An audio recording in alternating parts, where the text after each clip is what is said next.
네, 강의 다시 이어가겠습니다.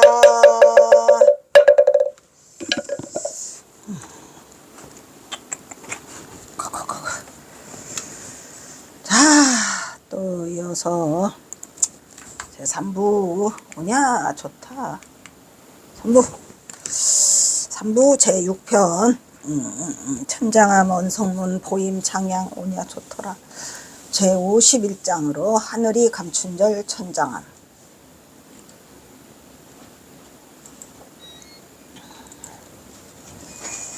자, 모두가 대도를 성취하시길. 옴자랬죠. 옴.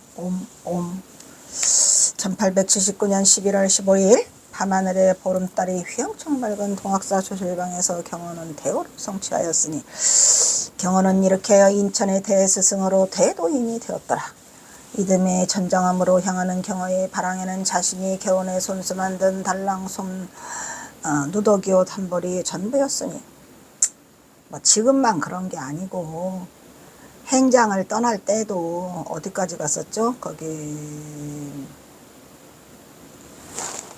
남양주 봉선사 갈 때도 행장은 딸랑 누더기 한 벌, 또 어디 또 가안개에서 또 갑산으로 넘어갈 때도 행장은 딸랑 누더기 한 벌, 집신과 지팡이 하나 끝! 이렇게 돼버렸으니 이 경허선사야말로 참으로 대단하신 분이죠. 누더기 한 벌 이 전부였으니 그가 천장암으로 향하는 발길은 나를 뜻이 가벼워 마음은 어느새 천장암에 도달하였더라. 사실 경호는 이 천장암이 초인길이자만 왠지 전생에 걸어본, 그렇죠. 전생에 걸어본 듯이 낯설지가 않았죠. 우리가 그렇게 뭐 경호선사가 무슨 뭐 세행전 가보지도 않은 천장암을 뜻밖에 갔겠습니까? 띵김맞게. 그게 아니고 다 전생부터 다 털을 닦아놓고 해온 공덕으로 그렇게 됐겠죠. 그러니까 여러분들도 반드시 금생에 털을 닦아놔야 돼요. 그냥 가시면 안 되고. 아시겠죠? 나머지 삶이야 가든지 말든지 놔두고 도 닦아서 이 선과 인연을 많이 맺어 놓으셨다가 내생에 다시 금생에 이르면 뭐 더 좋고, 금생에 이뤄서 대도를 성취하셔서 우리가 그 뭐죠? 임종에 이르러서 공성을 유지할 수 있으면 된다. 그게 증거야. 임종에 이르러 뭐? 공성을 유지하셨다는 건 뭐야? 생사해탈을 내 마음대로 할 수 있다 이런 말이죠. 그러니까 그렇게 할 수 있으면 좋고, 만약에 그렇지 못하다. 그렇다 해도 닦은 만큼이요. 죄는 지은 대로 복은 닦은 만큼, 수행은 한 만큼. 오케이? 이때 분도 경호는 자신이 전생에 걸어본 듯이 낯설지가 않았어요. 이때 분도 경호는 자신이 왜 이곳을 보임처로 선택했느냐 생각해보니 그것은 천장하면은 속가 어머니와 형이 되는 태어스님이 지속하고 있어 수행에 방해받지 않고 시봉을 받을 수 있었기 때문에 경호선사가 이제 제일 뭐 어떻게 보면 제일 안전하고 제일 편안한 곳이 수행하기에 가장 안전한 곳이 천장암이라고 생각했겠죠. 그렇지만 서도 그렇게 하루아침에 되겠습니까? 전생의 인연처겠죠, 거기가. 그러나 그것은 천장암이 경호의 전생의 인연처로서 하늘은 오로지 경호에게만 이 천장암을 허락하고 있었더라 이런 얘기예요. 그 경호선사가 대도를 성취하신 분이 뭐 그렇게 많겠습니까? 우리나라에서도 선지식들이 있었잖아요. 근데 그 중에서 이렇게 대도를 성취하신 분이 있었나요? 경호선사처럼? 없었다니까. 그러니까 우리가 예를 들어서 뭐 드러나는 분 몇 분 계시죠. 원효, 그죠? 원효가 이제 경호선사의 후신으로 많이 등장을 해요. 그 다음에 또 하나가 진묵대사가 또 경호선사 후신으로 또 등장을 하잖아요. 그 다음에 이제 경호선사 후신이라고 제가 연구해 본 바로는 그 말했잖아요. 매월당 김시습이, 서산 휴정, 또 그 앞에 누구야 그거?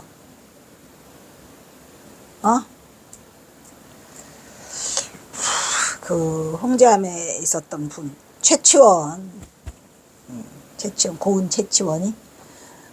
최치원 이런 경호선사의 이제 삶들이 그 속에 이렇게 말하자면 비슷한 그러한 전생의 삶들이 묻어 있는 그런 분들이 계시죠. 그러니까 우리는 하루아침에 뚝 떨어진 건 아니고, 또 경호선사가 자신이 말하자면은 내가 이 세상을 영원히 떠나가지고 나는 그 속세에는 안 오겠다. 뭐 극락세계 가겠다. 근데 경호선사가 극락세계를 원하지는 않았을 것 같아요.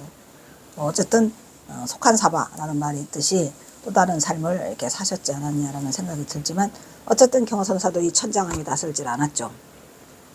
천장암은 경호선사를 기다리고 있었던 곳이에요. 거의 1000년 가까이. 이 천장암은 제비바위의 연소혈이에요. 연소혈은 이 연자가 제비연자고 여기 제비연자에다가 집소자에다가 혈자리예요. 그러니까 연소혈이죠. 연소혈. 제비집 가보면 천장암이 이렇게 둘러앉아 있잖아요. 그러니까 천혜의 픽이요. 하늘이 내린 혜택을 주는 비밀 장소요. 그릇이요. 픽이. 비밀의 그릇이고 비처야. 비밀 장소이기 때문에 누구나 접근을 불허하고 오직 경호에게만 허락된 하늘이 감춘 절이다 이런 얘기죠. 오랫동안 기다렸겠죠. 경호선사가 오시기를. 그래서 이제 그렇게 대도인의 탄생을 알리는 그것은 1879년 대도를 성취한 경화가 갈 곳이 없어 조실방 여마실에서 빙동거리면서 겨울을 나는 사이에 이듬해 1880년 1월에 마국사 태어나면서 주지로 있던 속가의 형태어 스님이 갑자기 서산군 고북면 천장암 주지로 발령이 났기 때문에 이것이 말이 하늘이 도왔는지라 이런 말이죠. 경호는 마음 놓고 천장암을 보임체로 정할 수가 있었다. 이 모두가 하늘이 점지하고 천지신명이 보호하사 호법신장의 도움으로 대성인 경호는 그 예고된 대선지식으로 하늘이 허락한 천장암으로 보임 장양하는 비처를 정하여 동학사를 떠나올 수 있었던 것이었으니 특히 이제 태어가 또 주지로 와 있으니 얼마나 좋아요. 세상에서 제일 그 보임하기 좋은 것은 천장암이었어요. 더군다나 쪽방이 하나 기다리고 있잖아요. 쪽방 작은 방에 도인나다. 고향에서 외롭게 살던 모친도 이곳 천장암으로 여동생 동숙이도 함께 가족이 모여서 살 수 있었더라. 옛날에는 자식이 이제 출가를 해도 부모님을 모실 수 없거나 이럴 때는 다 절에서 모셨다고 합니다. 그냥 갈 곳이 없으니까 뭐 따로 의지할 것도 없고 하다 보니 출가는 해야 되겠지. 그래도 출가도 또 아무나 하나 속세 인연이 있어가지고 숙세의 인연으로 출가를 하게 되면 어머니 부친들을 모시는 경우가 많고 절에서 경호는 마음 놓고 천장암으로 보임체를 정할 수 있었더라 이런 얘기죠. 이 모두가 하늘이 점지하고 천지신명이 보호하사 호법신장의 도움으로 대성인 경호는 예고된 대선지식으로 하늘이 허락한 천장암으로 보임장양하는 비처를 정하여 동학사를 떠나올 수 있었던 것이었으니 특히 이제 태호가 주지로 있으니 고향에서 어렵게 살던 모친도 걱정 없어요. 이곳 천장암으로 오시라 했고 여동생 동숙이도 혼자 살 필요 없어. 함께 가족이 모여서 살 수 있었던 것이다. 이곳이야말로 참으로 하늘이 경호에게 허락한 천하의 명당이 아니겠는가? 그래서 경선사는 마음 놓고 1년 반을 보임을 하시죠. 천장암은 하늘이 감춘. 그러니까 우리가 말하지만 수행도 쪽방에서 해야 되고 도인의 보임 장양도 쪽방에서 해야 돼요. 내가 말했잖아요. 조그마한 자부동 하나만 놓을 수 있는 방이면 끝이요. 아시겠죠? 그게 나한테는 최고라는 거예요. 무슨 거창한 수행방 그런 거 필요 없어요. 쪽방 하나면 돼요.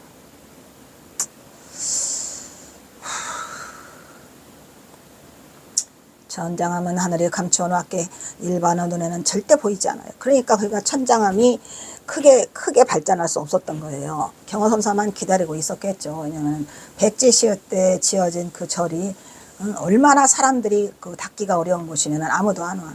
경호선사가 나중에 천장암이 얼마나 좋은 곳인가에 대해서는 자암거사에게 보낸 그 서간에 쫙 써 있어요. 이것의 천장암은 뭐서 명사 달인도 허락하지 않았고 부처도 허락하지 않았고 여기는 오로지 거시기만 한다 이래가면서 천장암 자랑을 그냥 늘어지게 하는 그런 그 서간문이 남아 있어요.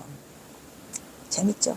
오직 천장암 마당 앞 입구까지 코앞에 와서야 비로소 천장암은 그 수줍은 자체를 드러내니까 뭐 그나마라도 가장 식구가 많이 복작복작하고 살았던 때는 경호선사가 계셔가지고 그 삼월이 함께 살았던 1881년서부터 85년까지 사이 그거 3, 4년 그래서 사찰에 당도하기까지는 길은 녹록지 않았더라. 평지가 발달한 서산 지역에 누구에게도 방해받지 않고 배움을 할 수 있던 사찰이 바로 천장암이었더라.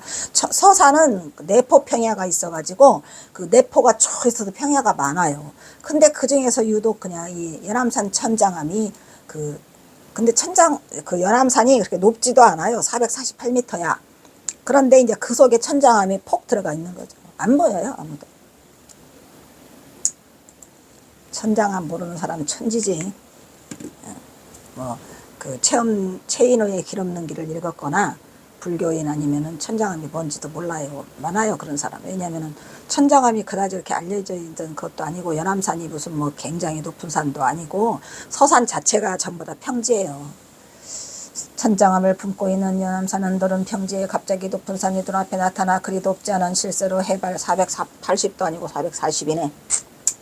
440m 높이밖에 안 되지만 평지에서 우뚝 솟으니 오르기는 만만치 않아요. 천장암이. 바로 여기 연암산이다. 천장암에 접근하는 길은 오솔길조차 아까 경사사가 오솔길로 들었다가 길을 잃어버리잖아요. 오솔길조차 안 보여. 경호는 짐작으로 촉이 움직이는 대로 저를 향하는 길을 찾아 오솔길로만도 접근이 어려웠어요. 경호는 이리저리 헤매했지만 차마 어느 방향으로 돌릴 수 없어 그냥 무작정 앞만 보고 걸었는데 드디어 마을 입구가 모습을 내밀었더라. 거기가 그 천장암의 주소가 서산시 고북면 장요리예요. 장요리. 고북면 장요리. 장요리는 뭐예요? 그것도 장요리도 감출장자예요. 고요함을 감췄다 해서 장요리예요. 거기가. 서산군 고북면 장요리 1번지예요. 천장암이. 지금은 뭐 천장사길 해갖고 길을 만들어 놨는데 그놈의 천장사는 왜 자꾸 천장사를 붙이느냐고. 붙이지 말라고 제가 말했죠. 뭐 하려고 자꾸 천장사를 하려고 그래. 그냥 천장암에 천장암 좋잖아요. 크게 떠벌려자 좋을 거 하나도 없고. 그리고 천장암은 그 이름이 딱 걸맞는 천장암 경호선사가 딱 천장암이라고 써 놓으셨잖아. 넣으셨는데 뭐 하려고 자꾸 다른 이름을 붙이시는가. 천장암 하면 돼.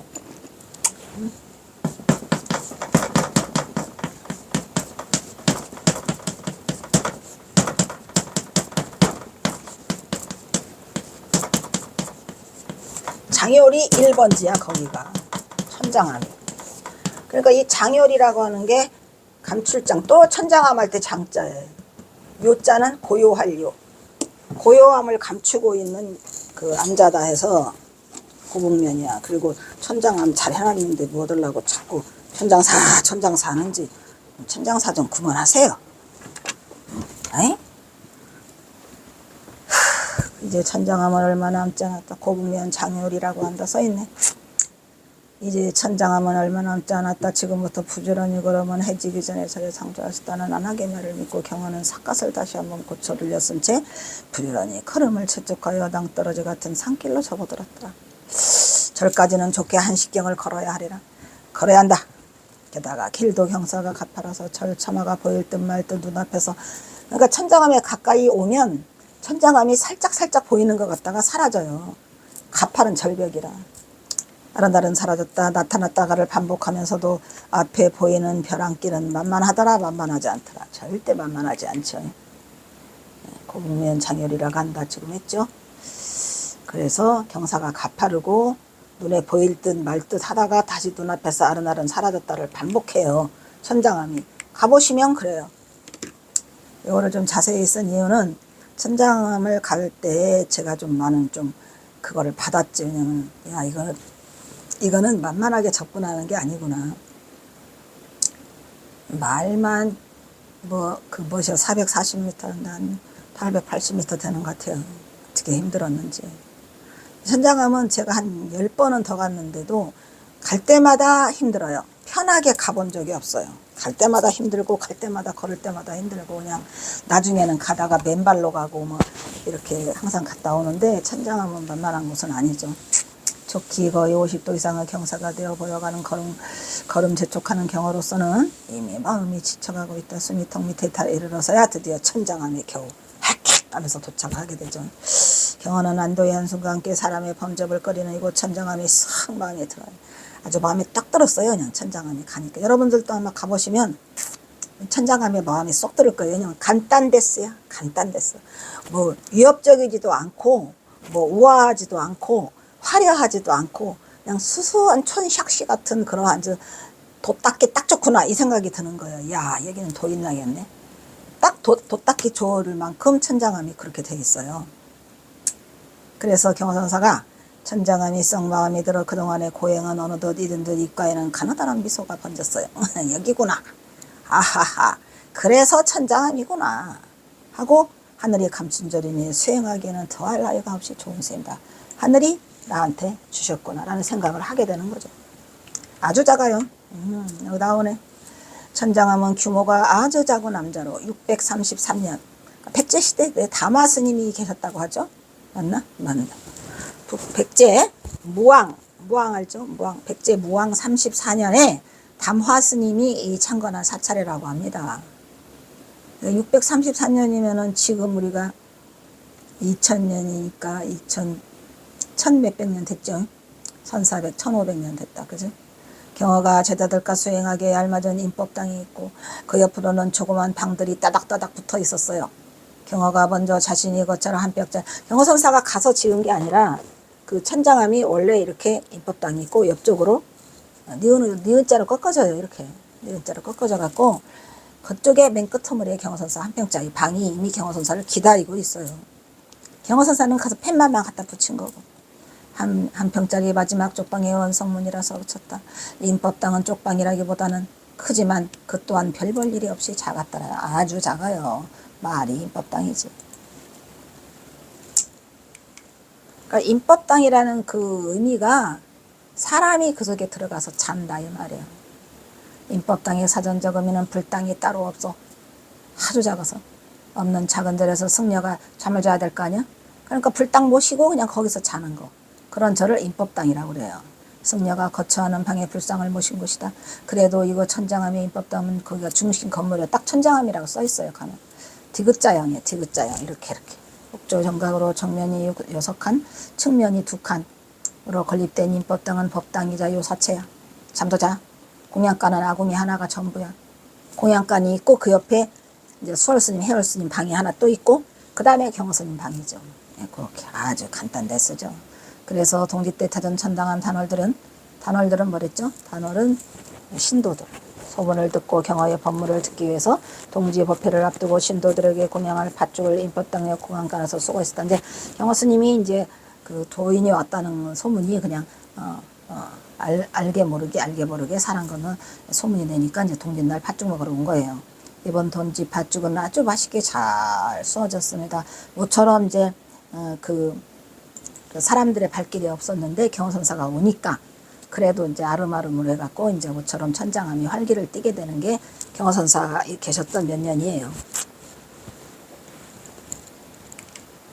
우리 대중들 모두 새해에는 복 많이 받으시라고 호법 신장님의 조화입니다. 라고 이제 떡국을 이렇게 해내잖아요.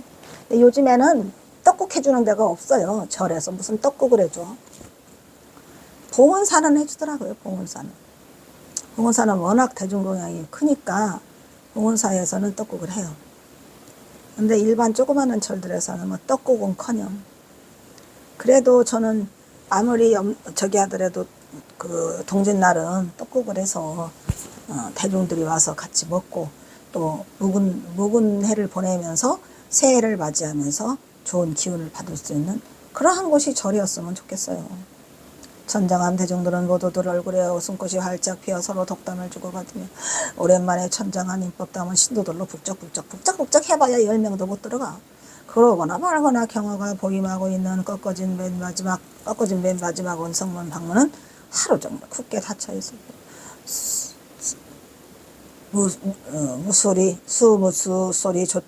숨소리조차 들리지 않자 적막항산이었다. 경허는 이곳에 오자마자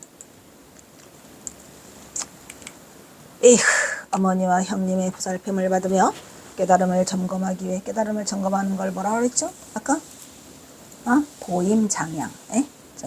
곧바로 원성문에 틀어박혀 도통 외투를 하지 않아 수행하기에는 탄성맞춤이었으니 위대한 대도인이 다시 재점검을 마치기 위해서는 하늘이 내린 이러한 비처가 있었더라 이런 얘기죠.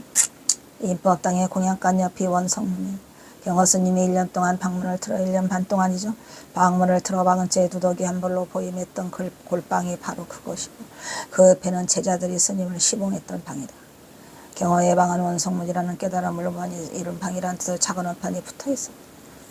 원만성치를 보임 작용 중이다.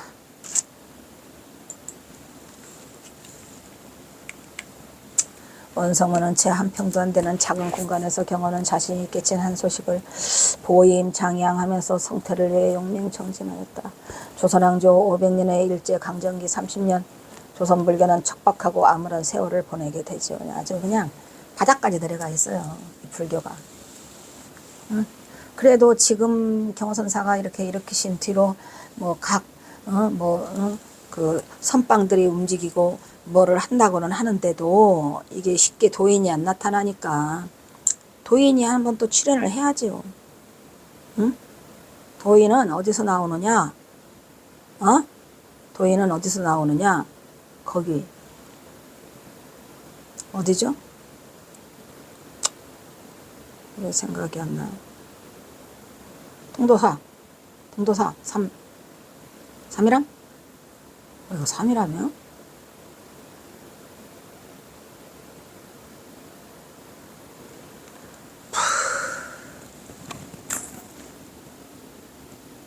삼이람이죠 거기가? 그 만공스님 힘들다.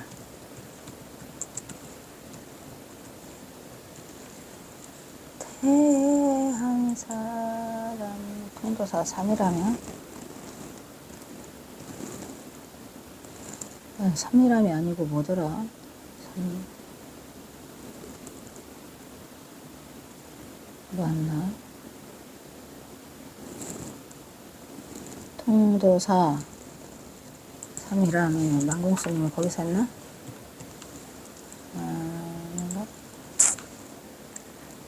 요즘에 좀 깜빡깜빡 3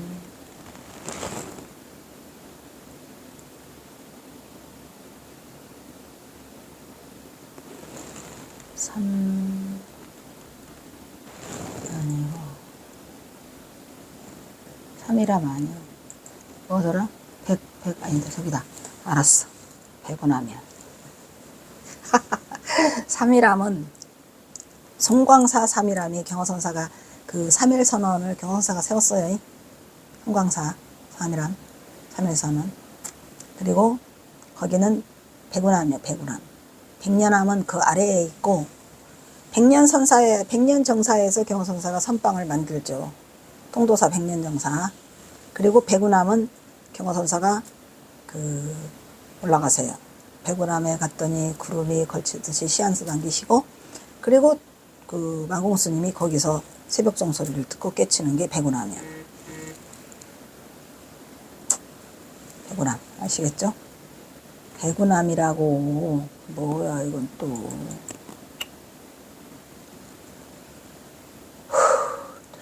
이런 죄인자.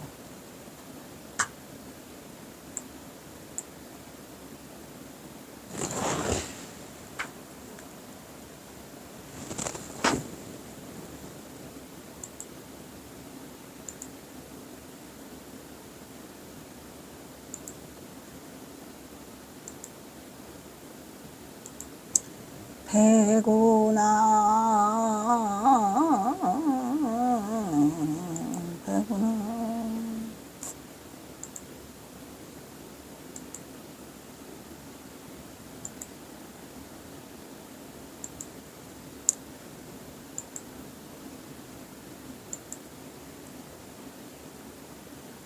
백운암 원성문은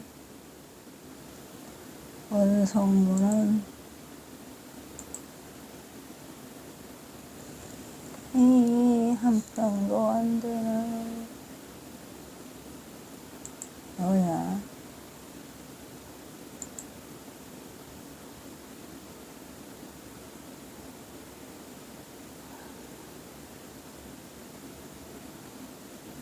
이렇게밖에 안 했다고?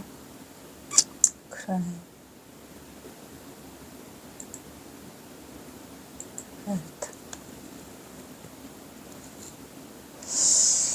그래서 조선왕조 500년의 강정기에 조선불교는 척박하고 암울했던 이때의 경사가 태어났죠. 이때 혜성처럼 등장한 경화의 주례는 조선불교의 한 줄기 광명이었어요. 한국 불교가 어두운 터널을 지나 밝을 미술 반방에 터뜨릴 수 있었기에 경화는 이곳 천정에서 한국 선불교의 중주로 거듭 태어나고 있더라. 아주 그냥 보임장향으로 그냥 길러지고 있어요. 경화선사가 여기서 지금 하나의 그 도인을 탄생시키기 위해서 길러지고 있어. 길러져.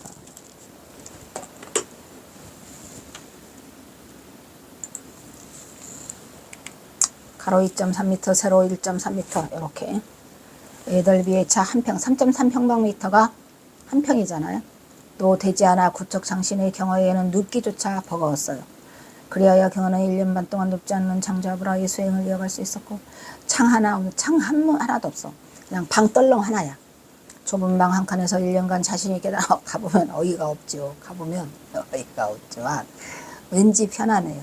경화선사가 거기서 1년 반 동안 수행했던 방이라고 생각하면 왠지 편안하고 들어가면 눕고 싶고 거기서 앉아보고 싶고 그러한 걸 느낄 수가 있으니 안 가보신 분은 꼭 가보시고 창 하나 없는 좁은 방 한 칸에서 1년간 자신이 깨달은 경지를 점검하더라. 경화의 등신불이 거기에 있었더라. 이런 얘기. 이처럼 전정하면 경화의 흔적이 곳곳에 변치 않고 남아있어요. 또 하나의 흔적이 영국문이다. 인법당에 들어서면 머리맡에 보이는 글씨 하나가 있는데 경화선사가 오자마자 썼다 그랬죠. 오자마자 영국문부터 쓴 거예요. 이곳에 오자마자 친필로 영국문을 걸었어. 거다가 들어가면 탁 머리 부딪히죠. 본래의 정정한 마음자리를 쓰다 일대사를 이루려는 답자들의 정진을 독려하는 글이요. 왜 그럴까요? 염이 생각이잖아요. 궁은 마음자리. 본래 마음자리를 생각하는 문이다. 이런 얘기죠. 그래서 일대사를 이루려고 하는 답자들은 전부 다 영국문에 들어야 돼요. 뭔 문에 들어? 영국문에 들으라고. 궁자가 활궁자이긴 하지만 그 활은 옴자다 이런 말이에요. 아까 말했죠. 우주 진리의 본체인 옴. 경언은 이고 천정에서 1년 만을 보이모 이때 제자들을 제접해요. 그때서부터 보임 끝날 때쯤 해서 그게 수월이가 들어오죠. 이들이 바로 만공 수월 해월이다. 그러니까 굉장히 경화선사가 보임하는 동안에는 이렇게 그게가 많이 없었어요. 그러다가 보임이 거의 끝나가고 그 뒤로 이제 또 그 3년 반을 계시는 동안에 이 제자들이 다 들어와요. 그러니까 그때 이제 공부를 가리키고 같이 한솥밥을 먹으면서 이렇게 그 할 때가 그때예요. 그러니까 제자들이 그때 이후로 들어와. 경화의 법맥을 이어 반공은 중부에서니까 만월달이지. 보름달.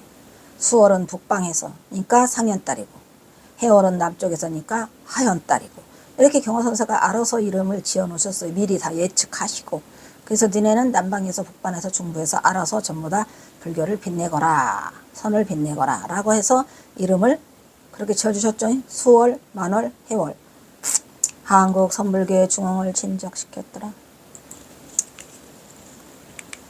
역시 한국 근현대 불교를 대표하는 선지식인 세제자들도 이것이 하늘이 허락한 줄 천장하면서 경허스님과 인연을 맺었으니 얼마나 좋을까.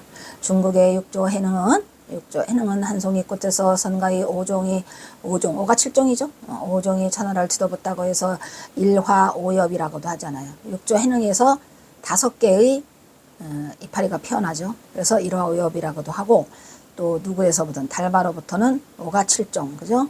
그래서 일지오엽이라고도 하고 해요. 안 해요? 일지오엽. 경화로부터 시작된 한국 선불교의 중흥이 만궁수월해월을 거쳐 현재 한국 불교를 가나선의 대표 자리로 매기매기했으니 이게 바로 경화였더라. 분명 한국판 일화오엽의 꽃이 아니다. 수많은 경화가 탄생하여 오늘을 빛내고 있더라. 경화선사가 일화오엽인가요? 일화오엽이에요. 왜? 해월, 수월, 만궁, 치문, 해봉 이렇게 돼서 일화오엽이에요. 아시겠죠? 선가에서 또 해능도 일화오엽이죠. 그것처럼 우리 경화선사도 일화오엽이야. 불행하게도 지금 현재 치문과 해봉의 자취가 맞지를 않아요. 해봉은 더 없고 해봉 장릉이라고 생각이 들지만 100%의 해봉 장릉이라고 말하기는 어려워요. 한 단락이 없어요. 그리고 치문은 더 없지만 그래도 치문 현주는 있어요. 치문 현주는 있는데 해봉이 뒤에 이름이 없어요. 그래서 제가 해봉 장릉이가 그 경화선사가 그 해인사에서 그 방암록을 만들고 그 선원을 개설할 때 거기에 해봉 장릉이가 나오거든요. 그래서 그 해봉 장릉이 아닐까라는 생각을 할 뿐.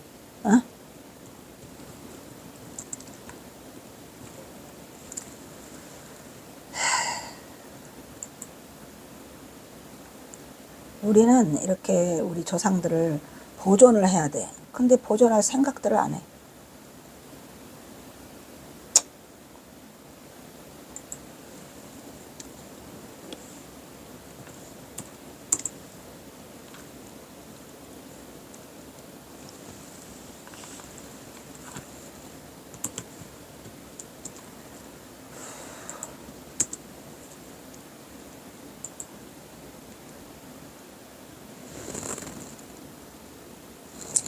그래서 이제 해능의 일화 오엽은 그 우가칠종을 말하는 거죠.